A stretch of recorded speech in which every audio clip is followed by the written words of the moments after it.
Ahí va, ya puse a grabar. Bueno, vamos a comenzar con la clase de hoy, que es el capítulo 2 de Bereshit. Lo que habíamos visto la semana pasada es que el capítulo 2 de Bereshit es diferente al 1. O sea, no es una continuidad del texto, la creación es otra. Hoy vamos a ver cómo la creación cambia, ¿sí? Y lo que habíamos visto la semana pasada es por qué hay dos relatos de la creación. Y obviamente, como hay dos relatos de la creación, la tradición judía, para no meternos en esa crisis existencial de la cosmogonía del mundo, ¿qué hizo? Bueno, me echó los últimos versículos del 1 en el 2 para que parezca una continuidad del texto. Pero si lo leemos de manera detenida y concisa, entendemos que son dos relatos diferentes. El segundo relato de la creación arranca en el capítulo 2 de Génesis, versículo 4, y empieza así. Y dice así: ¿sí? Dice así: estos son los orígenes del cielo y de la tierra cuando fueron creados, el día en que Adonai Elohim hizo la tierra y el cielo. Entonces, este versículo yo se lo puse en hebreo porque es el primer cambio para no marcar la diferencia entre el capítulo anterior. Las diferencias están en qué. El capítulo anterior a Dios se lo llama Elohim. Acá es Adonai Elohim. ¿Sí? Con lo cual hay un cambio enorme en el texto. Si ponerle Adonai al texto implica que es otra época, otro momento en el que fue desarrollado y que a Dios se lo conocía con ese nombre. Lo segundo que es importante es que la tradición arranca al revés. No empieza con Bereshit bara Elohim et hashamayim ve'et haaretz, el cielo y la tierra, sino es tierra y cielo. Ya arranca al revés también. Pero además hay algo que es interesante que la Parshanut Mikra va a debatir mucho, y es ¿qué significa El Toldot? Porque yo les traduje con estos son los orígenes. En realidad El Toldot significa estas son las generaciones. Entonces, la pregunta es, ¿qué significa que estas son las generaciones del cielo y la tierra? Ahora les voy a hacer otro comentario que es interesante, y es que para la crítica bíblica, el capítulo 1 termina en la mitad de este versículo. ¿Sí? Ere toldot hashamayim be'haaretz. ¿Sí? Ahí termina el capítulo de Shamayim be'haaretz be'ibaram bayom azot. Ahí terminaría el texto. Ahí terminaría el capítulo 1. El capítulo 2 arrancaría con Adonai Elohim, ¿sí? Be'ibaram bayom azot, Adonai Elohim Eretz Beshamay, ¿sí? Ahí arrancaría, es como que me echaron parte del capítulo, al final del 1 con el principio del 2, en un mismo versículo para darle una continuidad. Ahora, más allá de eso, esto lo va a explicar mejor Colodengo, por eso les recomiendo mucho que compren ese libro, pero más allá de eso vamos a ver qué significa El Toldot para la Parshanut Mikra. Vamos a ver que para todos nuestros rabinos qué significa estas son las generaciones. Y el Bereshit Rabbah, que es el Midrash de la época del Talmud, dice: todo lo que ves son generaciones de cielo y tierra. Como está dicho, acá me costó mucho traducir esto, como está dicho, en el principio Elohim creó los cielos y la tierra. En el segundo día, él creó a partir de los superiores. El tercero, él creó a partir de los inferiores. El cuarto creó a partir de la luz. El quinto creó a partir del enjambre de las aguas. Y en el sexto vino a crear a Adán, dice Bereshit Rabbah. ¿Qué significa lo que está diciendo? Lo que está diciendo el texto, según la Parshanut Mikra, es que Dios no creó una vez el mundo, lo creó 7 veces. Hay 7 mundos. ¿Sí? No sé si alguna vez escuchó en este comentario. ¿Sí? ¿No? ¿Alguien? ¿Tiene algo que ver con el séptimo cielo, con los 7 niveles de los cielos o algo por el estilo? Tiene algo que ver porque hay unas interpretaciones que hablan de 7 niveles y otros que hablan de Dios creó el mundo 7 veces y como no le gustó, lo fue destruyendo. ¿Sí? Hay un Midrash que dice que bueno, Dios creó el mundo 7 veces. ¿Sí? La última, la séptima, es la que le gustó.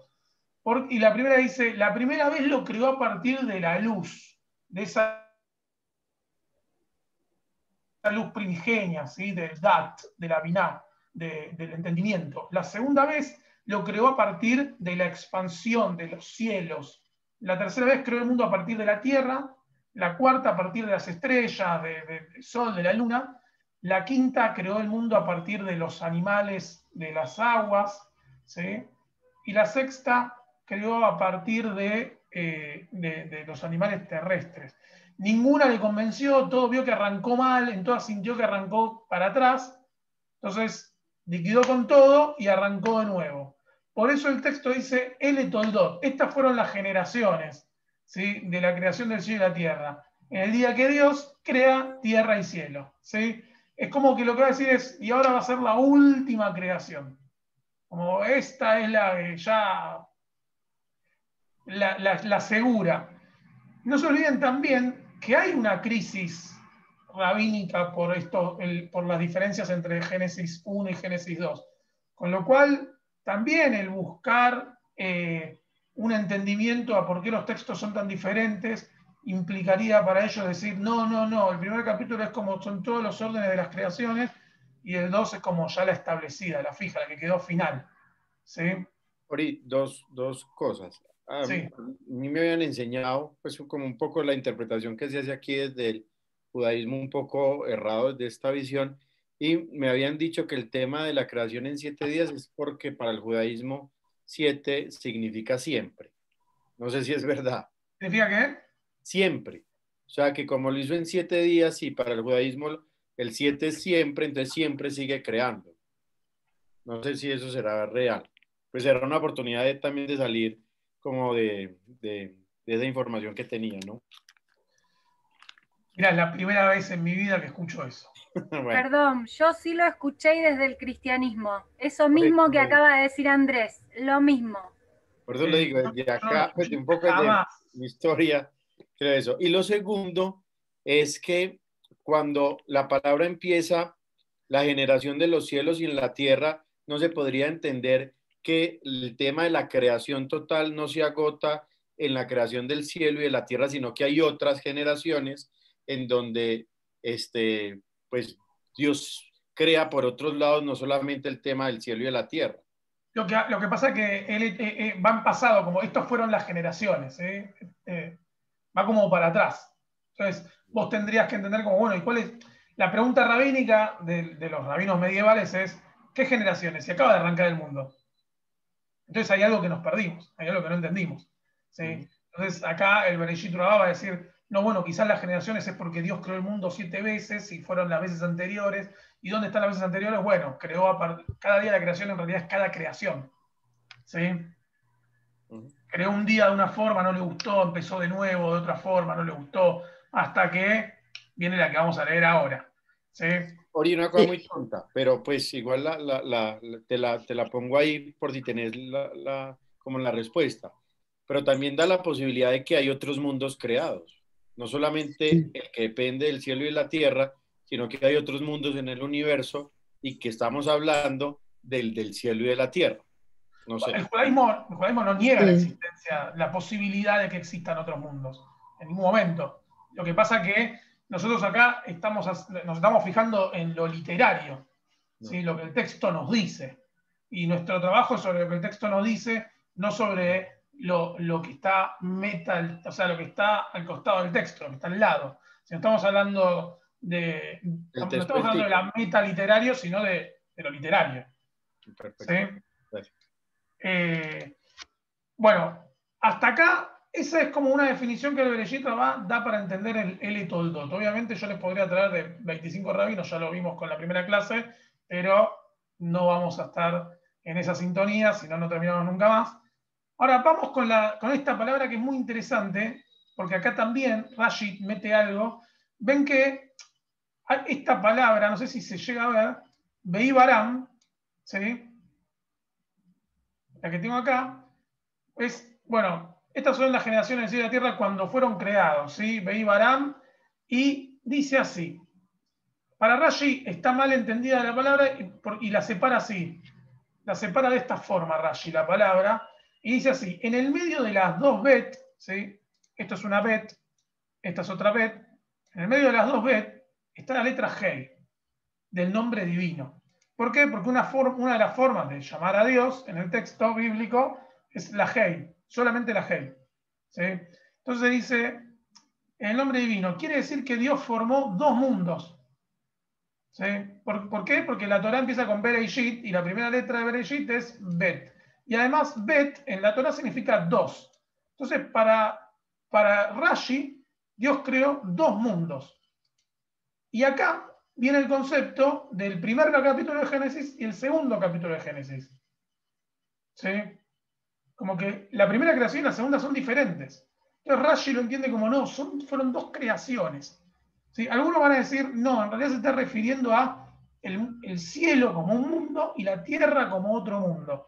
¿Sí? No nos queda claro, porque Rashi después en todo lo que tiene que ver con la Parshanut Mikra empieza a expresarse y algunas veces da a entender como cielo y tierra como mundos apartes, y en algunas da a entender como que hay un mundo creado, Dios lo destruyó y volvió a crear.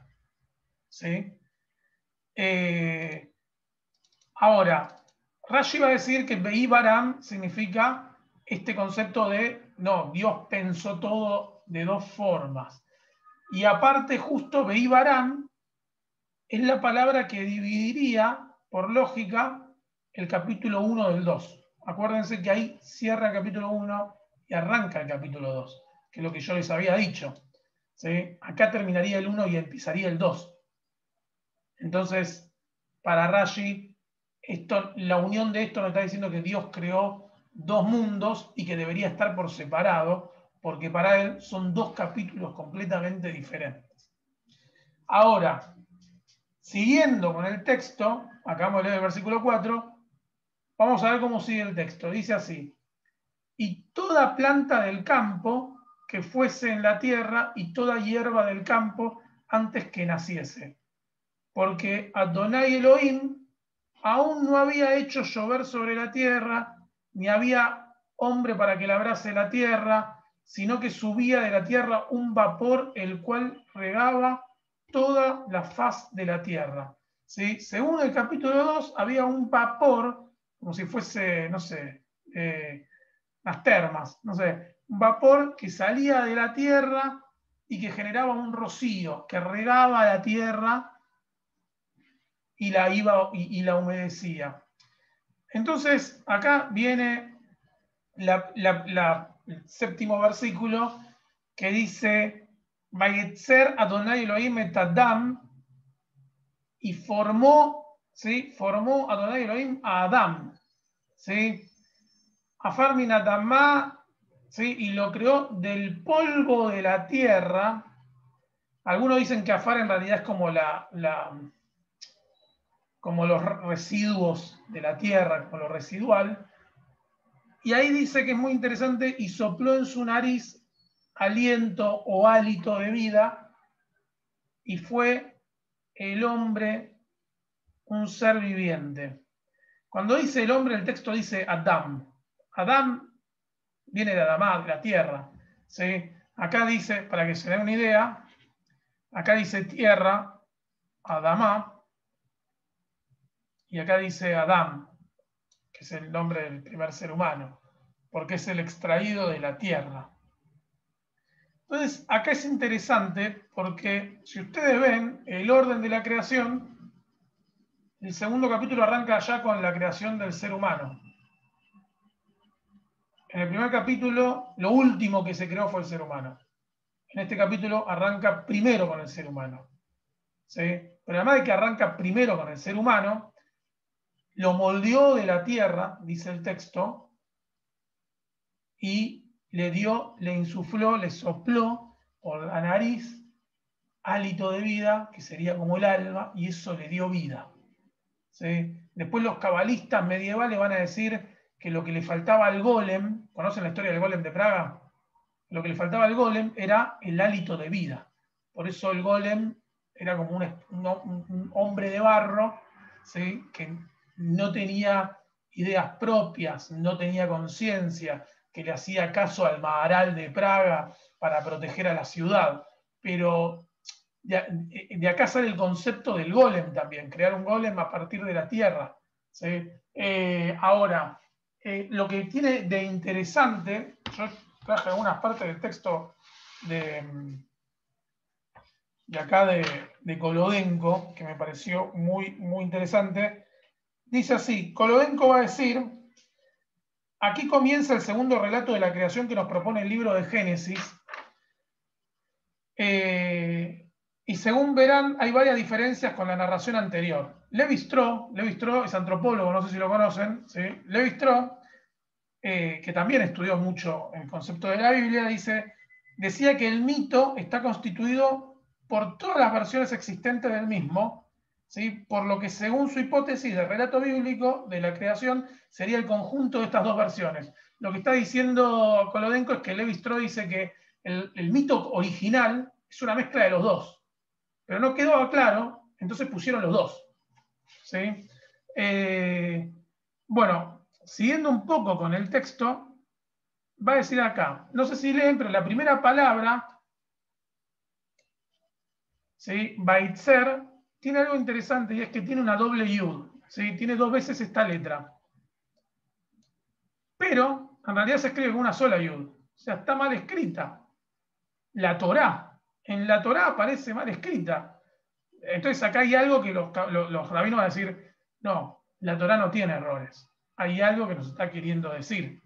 Entonces, el Talmud de Babilonia, en el Tratado de Brajot, va a decir que Rab Nachman bar Rab Hizda interpretó homiléticamente. ¿Cuál es el significado de lo que está escrito? Formó el Señor Dios al ser humano con una doble yud. ¿Sí? ¿Qué onda? ¿Por qué aparece una doble yud? Y dice, esta doble yud alude al hecho de que el santo bendito sea creó dos. O sea que hizo dos seres humanos, no creó uno.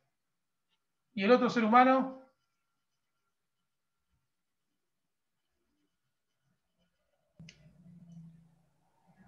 Se me ocurre Lilith, pero Perfecto, esa es la respuesta que estaba esperando. La otra persona era Lilith, según la tradición. ¿Sí? ¿Y qué hace nuestra tradición rabínica? Empieza a buscar a Lilith en el texto. Y encuentra a Lilith en esa doble yud. ¿Sí? Ahora, usted va a decir, bueno, pero me parece que está muy agarrado de los pelos. Sí, obvio, todo está agarrado de los pelos, pero vamos a empezar a ver cómo empiezan a encontrar al personaje este de Lilith dentro de la tradición. ¿Qué va a decir el Bereshit Rabá? Va a decir que Baetzer significa también, creó dos formaciones, el bien y el mal. Les recuerdo que Lilith, como personaje, está demonizada. Para la tradición judía, Lilith es lo peor que le puede pasar al mundo. El bien, Adán; el mal, Lilith. El bien, el mundo patriarcal; el mal, el mundo matriarcal. Sí, Moni. No, que se me ocurre que podría, cuando habla de dos hombres, que en realidad es una figura humana, pero con las dos cosas por dentro, digo, con el bien y con el mal dentro del mismo cuerpo. Sí, bueno, pero eso lo estás pensando vos desde el romanticismo judío, ¿sí? Pero fíjate que para la tradición judía no lo están pensando de ese lado, lo están pensando como dos personajes, uno bueno y uno malo, ¿sí? Es verdad que algunos van a decir, de hecho el mundo ya medieval va a pensar en Lilith instantáneamente como un personaje malvado, maligno. De hecho hay un montón de mitos medievales sobre Lilith. No lo quiero decir, pero no sé ¿Y si alguna vez escucharon. ese nombre qué significa? Porque Adán viene de Adama, Lilith, Bueno, si Lilith, tiene una raíz de algo. sí, Lilith tiene una raíz, no me la acuerdo exactamente ahora. Dame un segundo porque yo tengo algo armado de Lilith. Eh, lo veo, sí, Linda. Lilith viene de Laila, de Leil, Ahí va. y Sí. se dice que es como un ser nocturno, por eso viene de la palabra Laila, que es noche. También se le atribuye a como el búho, ¿no? El pájaro, que es el búho, que habita en las noches, o sea, que sale en las noches, y bueno, esa sería como que otra de las versiones de Lilith en la Torá. Pero Bueno, es mujer. Lilith aparece en el libro de Yehezkel y la traducción en castellano es búho. Ujú. ¿Sí? Mira. ¿Tiene Y género? Lilith, ¿En un momento se la nombra como mujer? Porque habíamos hablado la otra vez de que supuestamente era la primer mujer antes que... En la Torá bueno, no tiene Lilith ahora como... ahora lo vamos a ver. Ahora lo vamos a ver. Lo otro interesante de Lilith es que la tradición demoniza a Lilith. ¿Sí? La demoniza, pero de una manera terrible, y, y hace ver la imagen de Lilith como si fuese todo lo malo. El problema es que Lilith fue todo lo malo, después lo vamos a ver por qué, pero la pregunta es, ¿por qué fue tan castigada? ¿Por qué la demonizaron tanto? Y mucho lo que va a decir, por ejemplo, Kolodenko es el concepto de que el mundo, antes del texto bíblico, los dioses, la mayoría de los dioses de la creación eran femeninos. ¿Sí? Y el dios del mundo monoteísta es masculino. Y Lilith, siendo femenino, había que correrlo del texto porque el mundo tenía que cambiar de estilo. ¿Sí? Y de hecho Kolodenko lo explica dando un montón de explicaciones de relatos de la Mesopotamia que son muy interesantes. Pero bueno, volviendo un minuto al texto, vamos a ver que Rashi va a decir acá que la letra Yod se escribe Yud, en realidad yo no sé por qué pongo Yod porque aparece así en el texto, se escribe 2 veces para dar a entender que había 2 formaciones. Una formación del hombre para este mundo y una formación del hombre para la resurrección. ¿Sí? Acá, esta le va a cerrar más a Moni, esta le va a gustar más a Moni. ¿Sí? Que Rashi piensa, no, fueron 2 creaciones, fue como nosotros acá y nosotros en el mundo venidero. Pero no dejen de pensar que igual todas las interpretaciones hablan de 2 creaciones. No importa en qué sentido, pero todos hablan de 2 creaciones.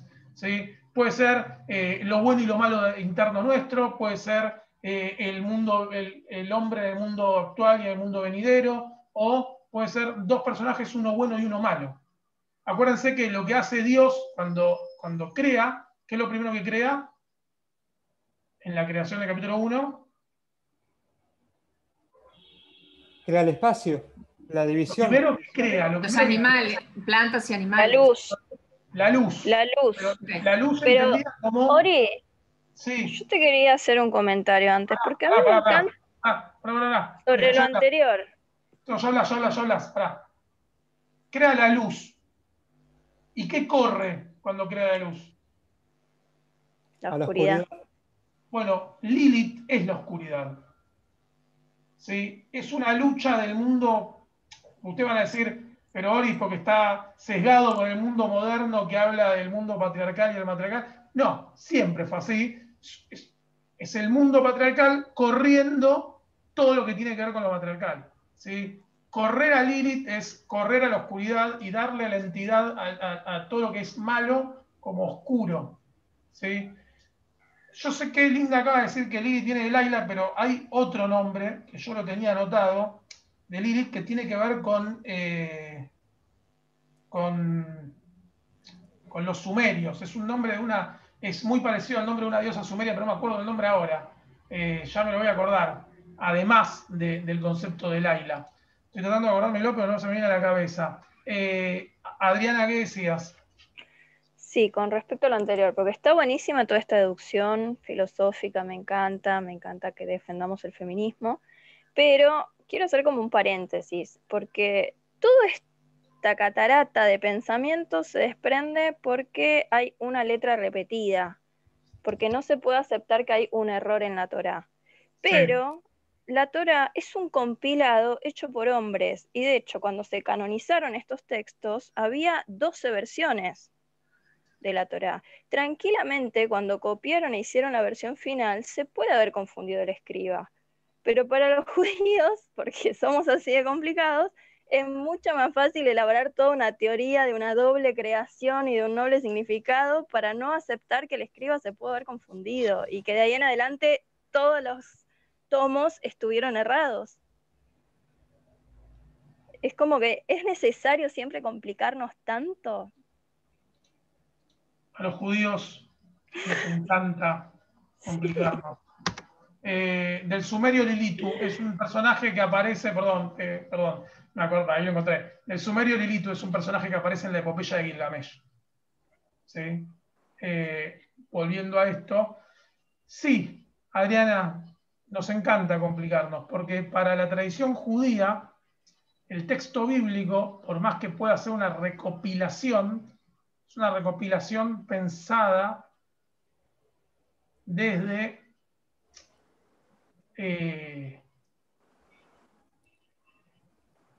la inspiración divina. Como que el texto que nosotros tenemos fue pensado con la idea de Dios. ¿Sí? Sí, eso entonces lo acepto. no podemos dejar de pensar la tradición judía dentro de ese texto. No podemos dejar de preguntarnos y repreguntarnos sobre ese texto. Yo te acepto que fue la inspiración divina, todo eso sí, pero lo que digo es cuando se compiló, cuando se decidió tener una única Torá para todas las tribus, existía la figura del escriba, pero no existía la figura del corrector. Entonces tranquilamente se le puede haber pasado una letrita de más. En realidad, ahí te corrijo. Toda la historia. En realidad, ahí te corrijo. La palabra sofer no viene de sefer, de libro, sino viene de contador. Porque el rol del sofer era contar las letras. No existía ponerse a leer para controlar que esté todo bien, sino que contaban las letras, sabía cuántas letras había en cada pergamino. Entonces, si ya desde el primer momento contaban las letras y contaban bien, significa que el texto para ellos estaba bien escrito. ¿Sí? Entonces, o el error está en esa doble U desde el primer momento, o no se me ocurre, porque si siempre que la contaron como parte del texto original, ¿sí? No tendría sentido. O sea, puede ser un error, tranquilamente puede ser un error. Hay un montón de errores en el texto bíblico, yo se los puedo mostrar, está lleno, pero para la tradición judía no son errores. Entonces, si no son errores, hay algo más que el texto nos está diciendo. ¿Sí? Por eso lo que veíamos en la primera clase, que Olam y Alam, el mundo y la palabra oculto, se escriben igual. ¿Por qué? Porque hay tanto oculto como visible. Entonces nosotros tenemos que encontrar todo eso en el texto. ¿Sí? Claro, es como que son indicios, lo que otros consideran errores para los... Pero también... Claro, como dice Moni, para la tradición judía es como, te está dando a entender algo que lo tenés que adivinar vos. ¿Sí? No te puedo dar masticado el durazno, como el cuentito del conocido. ¿Sí? Del alumno. Puede ser. Pero también hoy dice que lo mismo pasa con Jaim. Jaim también vienen con 2 yud. Y dice porque había que reforzar la vida, dijeron. Por eso le pusieron 2 yud. O puede ser porque había 2 vidas. Con razón a mí me dicen mi vida. Por lo menos eso es lo que me contaron. Pero bueno, vamos a seguir con el texto, y el texto dice así. Por ahora vemos que la primera creación fue el ser humano, Adán. Lo primero que se creó en el capítulo 2. Dice así. Y Adonai Elohim plantó un huerto en el Edén, ¿sí? Al oriente, y puso allí al hombre que había formado. Y Adonai Elohim hizo nacer de la tierra todo árbol delicioso a la vista y bueno para comer. También plantó en él el árbol de la vida en medio del huerto y el árbol del conocimiento del bien y del mal. O sea que el texto lo que nos está diciendo es, bueno, después que creó el ser humano, creó todo lo que es la vegetación. O sea, el orden de la creación va completamente al revés, ¿sí? Pero bueno, crea la vegetación y encima en la vegetación pone 2 árboles en el medio. El árbol de la vida eterna y el árbol del bien y del mal. El árbol de la vida eterna es un árbol que nunca nadie habla, ¿no? Siempre hablamos del conocimiento del bien y del mal. Pero también había un árbol de la vida eterna. que obviamente los Midrashim van a decir, Lilith comió de ese. Nosotros somos los giles que comimos el del conocimiento del bien y del mal, y Lilith se comió el de la vida eterna. Que eso después lo vamos a ver. Y el texto yo lo dividí en dos partes, porque acá hay una parte que es muy moderna. Si ustedes lo piensan, no tendría sentido dentro del texto, y es: y salía del Edén un río para regar el huerto, y de allí se repartía en 4 brazos. El nombre de uno era Pillón, que rodeaba toda la tierra de Havilá, donde hay oro, y el oro de aquella tierra es bueno. Hay allí también bedelio y onis. El nombre del segundo río era Gijón. Este es el que rodea toda la tierra de Cush. El nombre del tercer río era Idekel. Este es el que va al oriente de Asiria. Y el cuarto río es el Éufrates. ¿Sí? ¿Por qué digo esto está insertado mucho después? Porque si está creando el mundo, no existían los nombres de los ríos, no existía Cush, no existía los asirios, no existía nada. O sea que todo ese fragmento fue agregado mucho después.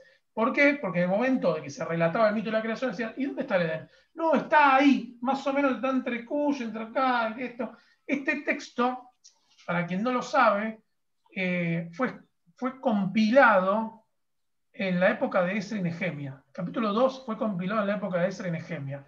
Y Esra y Nehemia fueron los primeros líderes del pueblo de Israel después del primer exilio. ¿De dónde volvían? De Babel.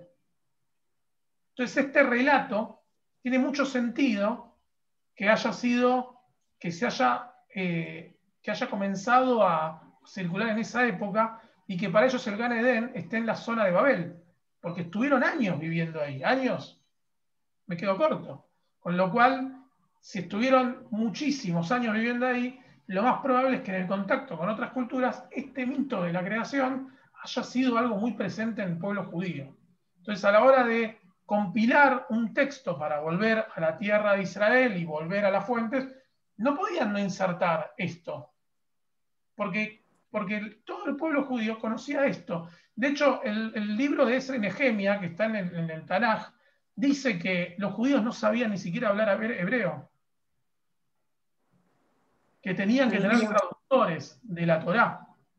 Esra leyó la Torá por primera vez en Rosh Hashanah, dice el capítulo 8 del libro de Nehemia, que lo leyó por primera vez en Rosh Hashanah, y que tenía levitas, leviim, en los costados, que le traducían al pueblo lo que Esra leía, porque ninguno sabía hebreo. Imagínense la cantidad de años que estuvieron ahí. Entonces, los mitos y relatos de la creación venían de otro lado también. ¿Sí? Ahora, siguiendo un poco con el texto, dice así. Esto yo lo puse por separado porque claramente es un agregado. Y dice así: tomó pues Adonai Elohim al hombre y lo puso en el huerto del Edén, para que lo labrara y lo guardase. Y mandó Adonai Elohim a Adán diciendo: de todo árbol del huerto podés comer, mas del árbol de la ciencia del bien y del mal, o del conocimiento, porque la palabra es dat, la que usa, o del conocimiento del bien y del mal, no comerás. Porque el día que comieras, ciertamente morirás. Y dijo Adonai Elohim: no es bueno que Adán esté solo, le haré ayuda idónea para él.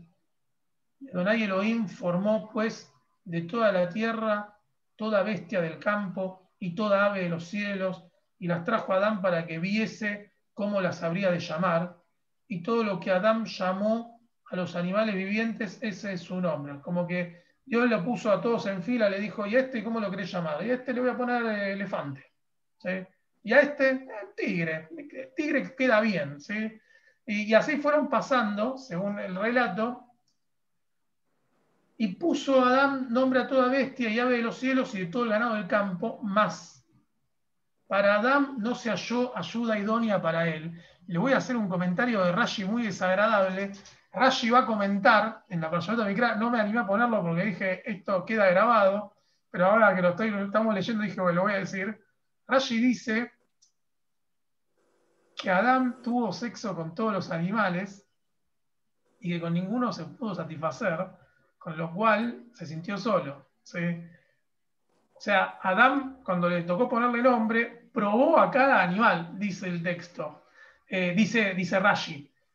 igual se deprimió porque no encontró alguien, una compañía, con lo cual Dios dijo, bueno, voy a tener que dar, no es bueno que siga solo, ¿no? Porque fíjense que el texto dice, no es bueno que el hombre, que Adán esté solo, y le creó todos los seres, todos los animales. No es que ahí pensó en otro personaje.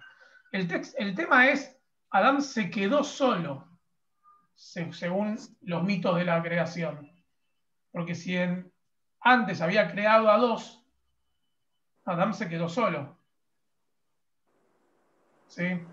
Entonces, al quedarse solo, ¿qué va a decir el texto?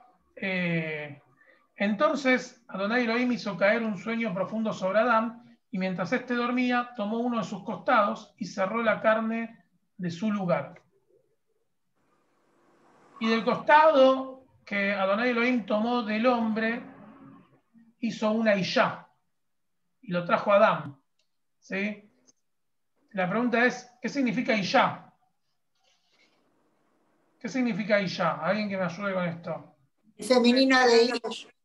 Mujer. ¿Cómo? El femenino de Ish. Ok, perfecto.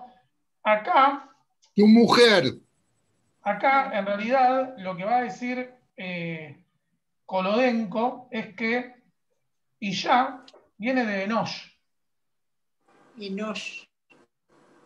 Enosh en sumerio es humano. ¿Sí? Ish es hombre, o sea, pues de alguna manera es lo mismo, ¿no? Claro, no se olviden que el lenguaje hebreo y los sumerios y el asirio tienen un proto-semítico, o sea, hay un idioma anterior, con lo cual la palabra Ish, Ishá y Enosh quieren decir lo mismo. ¿Sí? ¿Por qué digo esto? Porque las traducciones, si uno lee las traducciones en español, que son un desastre, que dan asco, dicen varona, no sé si una lleno, pero dice varona, otras dicen mujer, otras van a decir esposa, ¿sí? Pero claro, porque ¿cómo traducimos Isha? Porque del Ish fue tomado. Claro, es un humano, ¿sí? Porque el texto, por eso les digo, por eso les recomiendo mucho este libro, ¿sí? Acá Kolodenko va a decir, hay en el lenguaje anterior al hebreo, en el proto-semítico, Enosh significa humano. ¿Sí? Con lo cual, de ahí deriva la palabra Isha e Ish. Ahora, volviendo al tema de la clase, ¿dónde estamos? Me perdí. Bueno, la trajo y se la presentó a Adam. Y ahí dice, Bayomer Adam Sot Apam, no sé por qué me aparece este puntito acá, dice Sot Apam, ¿sí? Y acá viene algo re importante, dice, y dijo Adam Sot Apam, esta vez. ¿Sí? Esta vez, el texto dice, bueno, yo les puse esto es ahora, pero en realidad es esta vez. Sotapam significa esta vez, es hueso de mis huesos y carne de mi carne. Esta será llamada Ishá, porque del Ish fue tomado. Es un problema, porque el texto dice esta vez, y cuando el texto dice esta vez significa que hubo otra vez. Si no, no diría esta vez. Entonces ahí volvemos a reforzar con la idea de Lilith. Eben Ezra, otro medieval, cabalista, va a decir, esta vez se refiere a que hubo una vez anterior en que Adán no encontró ayuda idónea, sino que Lilith se oponía a su contra y le exigía. ¿Sí? Esto va a decir Eben Ezra. Eben Ezra va a decir que esta vez significa que la anterior era Lilith. El Alefet de Ben Sirá, esto ya alguna vez ya se los leí a muchos de los que cursaron conmigo este año, pero obviamente lo tengo que traer, cuenta un poco la historia de Lilith y dice, los ángeles que están a cargo de la sanación son Sanoi, Sansenoi y Semelganov, mientras que Dios creó a Adán, también creó una mujer de la tierra, como él mismo había creado a Adán y la llamó Lilith. De ahí vienen las dos Yud. Y Adán y Lilith inmediatamente comenzaron a pelear. Ella dijo, no voy a estar debajo de ti, y él dijo, no voy a estar yo debajo de ti, soy superior, porque fuiste creada para estar en la posición inferior. Se refería a lo sexual. Por eso Rashi va a decir, Adán tuvo relaciones con todos los animales. ¿Por qué? Porque ¿cuál es la primera mitzvah que aparece en la Torá? Prurbu. Fructifíquense y multiplíquense. Entonces, ¿Cuál es la posición clásica de los animales a la hora de tener relaciones? Yo no es que, o sea, El animal adelante y el hombre atrás. no estamos hablando, no. Doggy. Los animales, Doggy. El macho arriba de la hembra. el macho arriba de la hembra, pero encima la hembra da de espalda, ¿sí? Al macho. O sea, entonces, ¿cuál es la posición clásica que Adán va a elegir? Pues esa. Exactamente la misma. Entonces, ¿sí? Empiezan a debatir sobre la posición sexual y Lilith respondió: somos iguales entre nosotros en la medida en que ambos fuimos creados de la tierra. Pero ellos no se escuchaban el uno al otro. Cuando Lilith vio esto, pronunció el nombre inefable, ¿sí? Adonai Elohim, y voló por el aire y abandonó el Gan Edén. Adán se paró en oración ante su creador y le dijo: soberano del universo, la mujer que me diste se me ha escapado. De inmediato el santo, bendito sea él, envió a los 3 ángeles a traerla de vuelta, y dijo el santo Adán: si ella acepta regresar estará bien, si no, será castigada y 100 de sus hijos morirán cada día. Los ángeles dejaron a Dios y persiguieron a Lilith y la alcanzaron en medio del mar, en las aguas poderosas donde los egipcios estaban destinados a ahogarse. Le dijeron la palabra de Dios y ella no quiso regresar. Los ángeles le dijeron: nosotros te ahogaremos en el mar. Y ella dijo: déjenme. Ella dijo: déjenme, porque perseguiré a los hijos del hombre para causar enfermedades. Así como diciendo: si yo vuelvo con Adán, voy a perseguir a cada niño que nazca. Y si el bebé es masculino, voy a tomar su dominio. ¿Sí? Bien, imagínense, cuando yo les digo que hay un conflicto entre el patriarcado y el matriarcado en el texto bíblico, mucho tiene que ver con esto. Si el bebé es masculino, tengo dominio sobre él durante 8 días después de su nacimiento. Después viene la circuncisión para la tradición judía. ¿Sí? Y si es femenino, durante 20 días, que es lo que la mujer tiene de impureza hasta que hace su primera vez en la mikve. Por eso la tradición judía mucho lo saca de acá, ¿sí? Del purificarse, del quitarse todo lo malo, la inmundicia. El Brit Milá es perfeccionar para la tradición judía de alguna forma al niño, ¿sí? Para que Lilith no tenga contacto, no tenga acceso a ese bebé.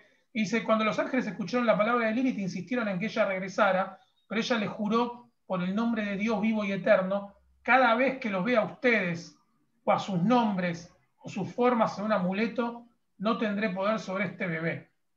También aceptó que 100 de sus hijos mueran cada día. En consecuencia, cada día 100 nefilín perecen. Nefilín, les recuerdo para quienes cursaron conmigo personaje del bien y del mal, son los hijos de los ángeles con las mujeres en el capítulo 6 de Génesis, en el capítulo del diluvio. ¿Sí? Y por la misma razón, bueno, la idea es que Lilith tenía relaciones con los ángeles.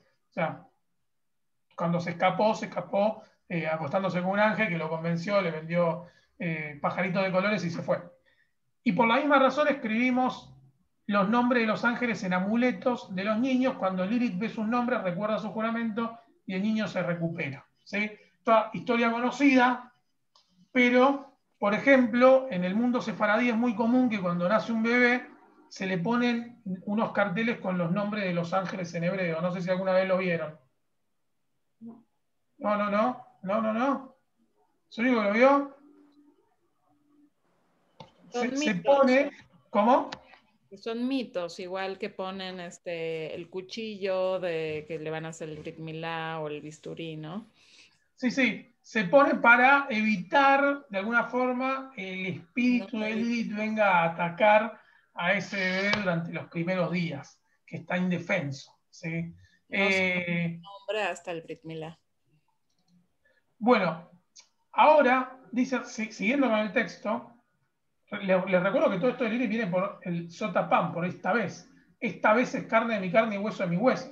Porque la otra vez no fue carne de su carne y hueso de sus huesos. La otra vez fue de la tierra, igual que Adán. ¿Qué es lo que piensa, según la Parshanut Mikra? Sforno va a decir algo muy interesante, no lo puse. Sforno va a decir, y bueno, había que hacerle a alguien que salga de él para que pueda dominar. ¿sí? Porque si no, no la iba a poder dominar, dice Sforza, es muy interesante.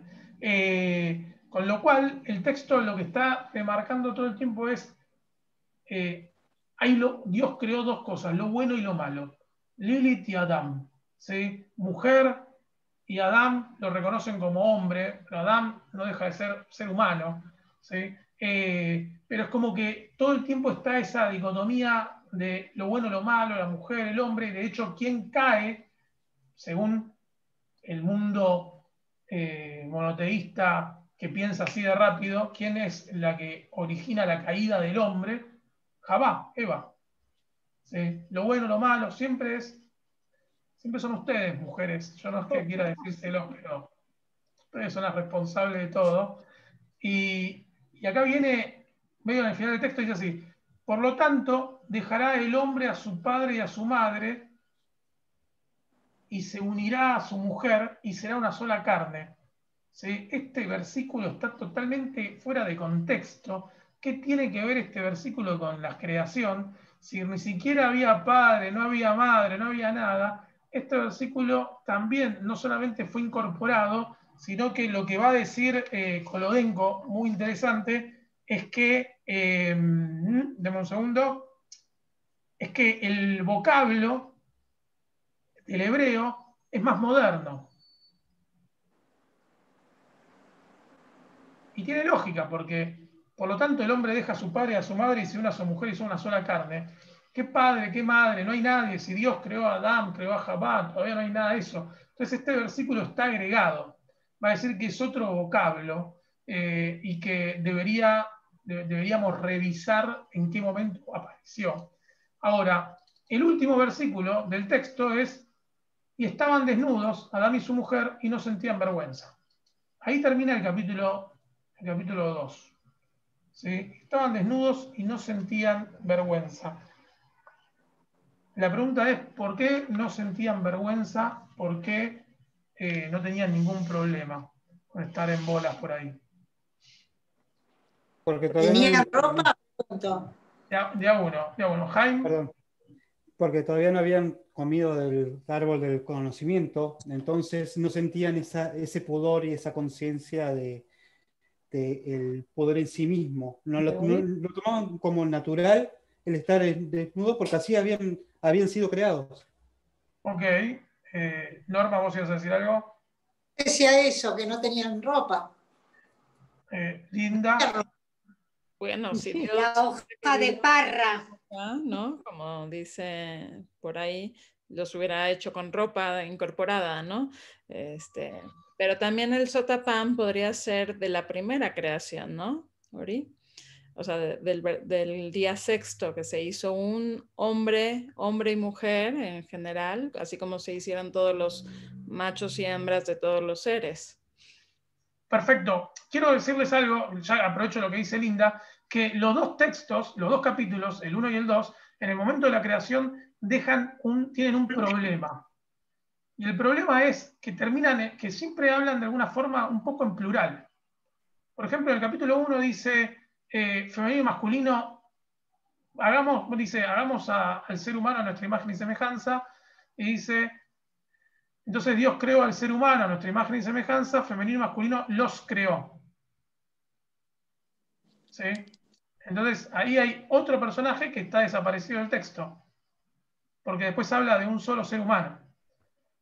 Entonces algunos van a decir, bueno, en realidad lo que es andrógino, es intersex, lo que sería hoy en día, pero para otros son dos, y uno desapareció. Y en este capítulo también hay dos, y uno desaparece.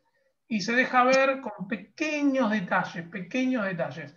Y ahora, la pregunta es, ¿cómo arranca el capítulo 3? Porque yo no se los traje, pero si alguien tiene una Biblia encima y quiere leer cómo arranca el capítulo 3. Y lo tengo acá. A ver, Linda. Un comentario sobre lo anterior antes, ¿puede ser? Sí. A mí me parece que en lo que acabas de decir desaparecieron a dos personajes, no a uno.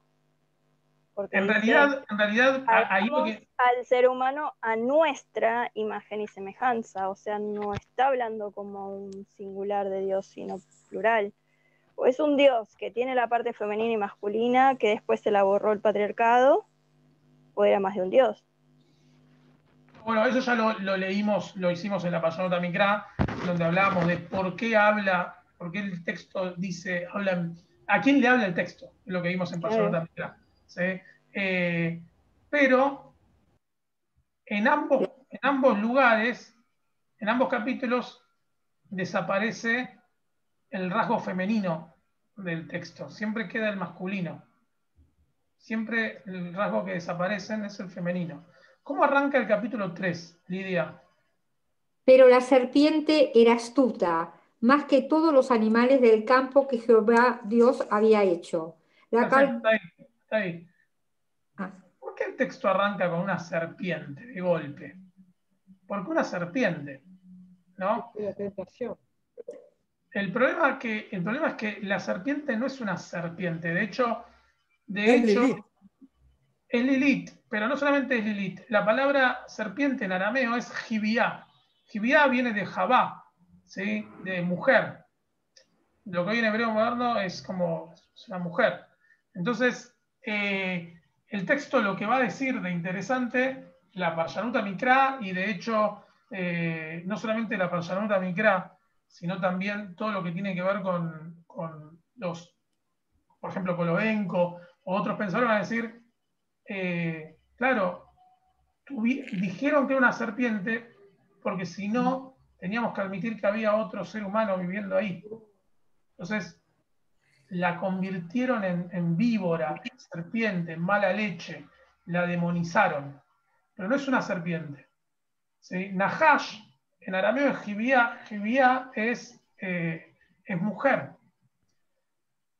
Entonces, si hay una mujer, porque acá vamos a verlo la semana que viene, pero Lilith va a hablar con Jabá, no va a hablar con Adán. Y la va a convencer de comer el fruto a Jabá. Y es Jabá la que le va a dar de comer a Adán. ¿Sí? Pero imagínense si Adán veía a Lilith. Iba a ser un escándalo. Por eso Lilith no se le presentaba a Adán, no se le hacía presente. Y de hecho, este texto está muy bien desarrollado. Yo lo recomiendo siempre. Y por favor, si alguna vez en la vida me quieren escuchar y comprar un libro, compren este libro, ¿sí? La venida de Lilith, de Judith Pasklow.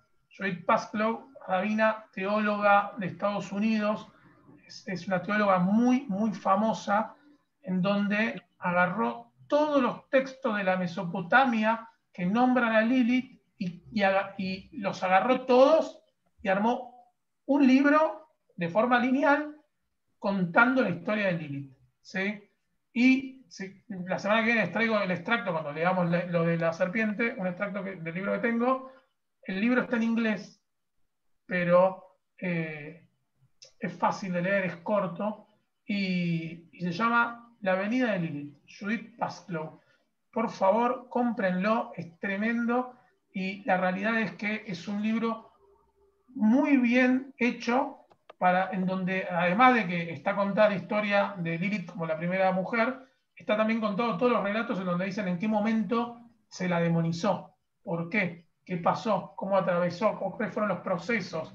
El texto es excelente, excelente, lo recomiendo muchísimo. Yo siempre les recomiendo libros, no es mi intención que gasten mucho dinero ni que anden derrochándolo en libros, pero realmente valen la pena. ¿Sí? Valen la pena de verdad. Si yo lo tuviese digitalizado se lo mandaría, pero no lo tengo digitalizado. ¿Qué más?